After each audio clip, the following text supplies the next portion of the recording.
Tidak bisa dilakukan itu.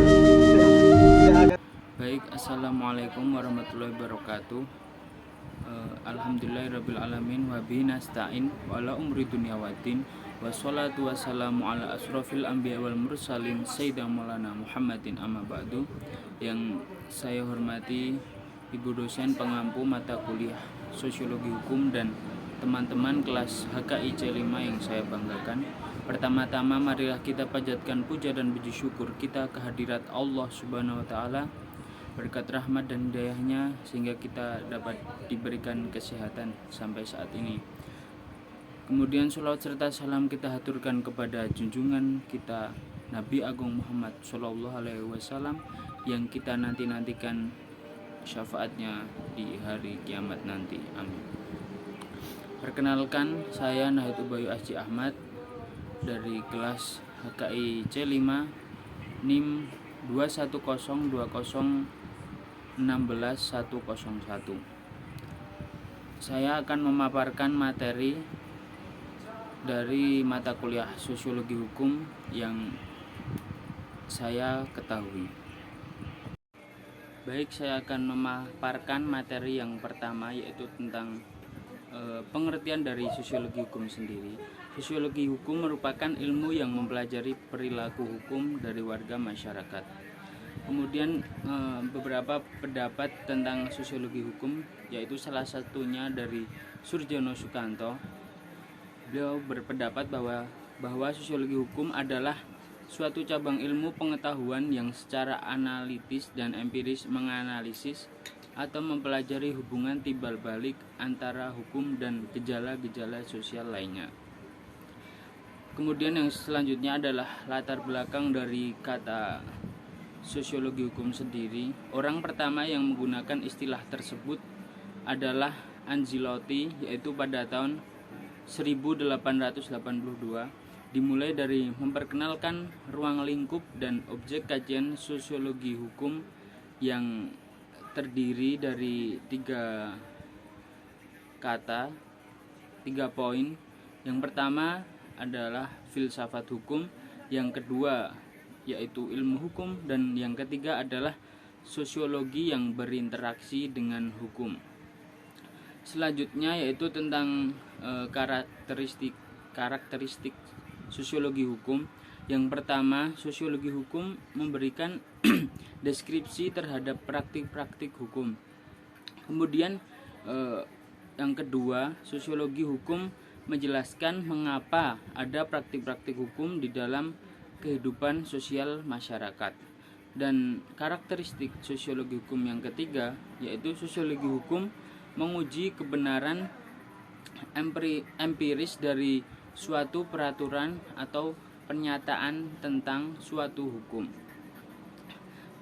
Selanjutnya yaitu tentang beberapa objek kajian dari sosiologi hukum. Yang pertama yaitu sosiologi hukum mengkaji pengorganisasian sosial hukum. Kemudian yang kedua, sosiologi hukum perundang-undangan biasanya akan mengajukan pertanyaan yang berbeda dengan studi hukum normatif. Terus kemudian yang ketiga, sosiologi hukum umumnya dipelajari dengan sikap kecurigaan intelektual, pengungkapan perspektif organisasi dari sosiologi hukum itu sendiri. Baik, kemudian materi yang kedua yaitu tentang metode pendekatan sosiologi hukum. Sosiologi hukum sendiri lebih menggunakan pendekatan empiris yang bersifat deskriptif. Yuridis empiris atau yang biasa disebut sosiologi hukum merupakan suatu ilmu yang muncul dari perkembangan ilmu pengetahuan hukum. Selain itu, ada pendekatan yuridis normatif dalam pengkajian hukum tersebut. Hukum juga masih mempunyai sisinya yang lain, yaitu hukum dalam kenyataannya di dalam kehidupan sosial kemasyarakatan. Hukum dalam kenyataan dimaksud bukan kenyataan dari bentuk pasal-pasal dalam perundang-undangan, tetapi melainkan sebagaimana hukum itu dioperasikan oleh masyarakat dalam kehidupan sehari-harinya. Kemudian tentang dinamika ketidakadilan dalam penegakan hukum. Ya, ini merupakan materi yang ketiga dari materi sosiologi hukum. Ya, dinamika kesetaraan gender dalam penegakan hukum merupakan permasalahan kompleks dan penting yang terjadi di banyak negara di dunia. Ketidakadilan gender dalam penegakan hukum mengacu pada kesenjangan, diskriminasi, dan dampak negatif yang dialami masyarakat ketika melakukan interaksi dengan sistem peradilan berdasarkan gendernya. Dinamika ketidakadilan gender dalam penegakan hukum dapat terjadi karena beberapa faktor. Seperti yang pertama yaitu rendahnya kesadaran gender di kalangan penegak hukum. Kemudian yang kedua yaitu kurangnya jumlah penegak hukum yang menanggapi kasus-kasus ketidakadilan bagi perempuan. Kemudian yang selanjutnya, mekanisme pemantauan dan evaluasi terhadap pelaksanaan penegak hukum yang masih lemah. Nah, itu adalah beberapa faktor yang mempengaruhi ketidakadilan gender. Selanjutnya, untuk mengatasi ketidakadilan gender tersebut, Mahkamah Agung yang merupakan sistem peradilan tertinggi di Indonesia mengeluarkan peraturan dengan nomor 3 tahun 2017 tentang pedoman mengadili perkara perempuan berhadapan dengan hukum. Beberapa faktor penyebab ketidakadilan gender antara lain, yang pertama yaitu adalah norma dan nilai budaya. Kemudian yang kedua yaitu diskriminasi hukum. Kemudian yang ketiga yaitu ketidaksetaraan akses hukum. Kemudian yang keempat, kebijakan publik yang tidak memihak. Kemudian yang kelima yaitu kekerasan dan pelecehan gender. Yang keenam yaitu stereotip gender. Kemudian yang ketujuh yaitu kurangnya partisipasi dari perempuan. Yang kedelapan yaitu kurangnya pendidikan tentang hak-hak gender. Yang kesembilan yaitu adanya perlindungan hukum. Yang kesembilan yaitu tidak adanya perlindungan hukum. Dan yang ke-10 yaitu penegakan hukum yang lemah. Berikut adalah 10 faktor yang menyebabkan ketidakadilan gender.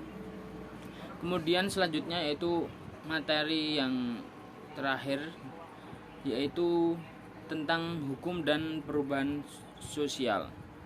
Perubahan sosial merupakan sesuatu yang ada, tetapi sebelumnya tidak ada, atau terhapusnya sesuatu yang walaupun sebelumnya itu sudah ada. Dalam pengertiannya yang paling bisa dipahami, perubahan sosial merupakan kebanyakan orang terlibat dalam kegiatan-kegiatan kelompok dan hubungan-hubungan kelompok yang berbeda dengan apa yang telah mereka lakukan atau apa yang telah leluhur mereka lakukan sebelumnya. Kemudian yaitu tentang faktor terjadinya perubahan sosial. Ya, berikut adalah beberapa faktor penyebab perubahan sosial. Yang pertama yaitu tentang faktor internal, faktor yang berasal dari dalam masyarakat yang mempengaruhi terjadinya perubahan sosial, seperti masalah kependudukan, kemudian munculnya konflik, kemudian perubahan situasi, jumlah dan perpindahan penduduk dan lain sebagainya, serta banyak masalah yang terjadi. Yang kedua yaitu faktor eksternal, yaitu faktor yang berasal dari luar masyarakat itu sendiri, yang mempengaruhi terjadinya suatu perubahan sosial.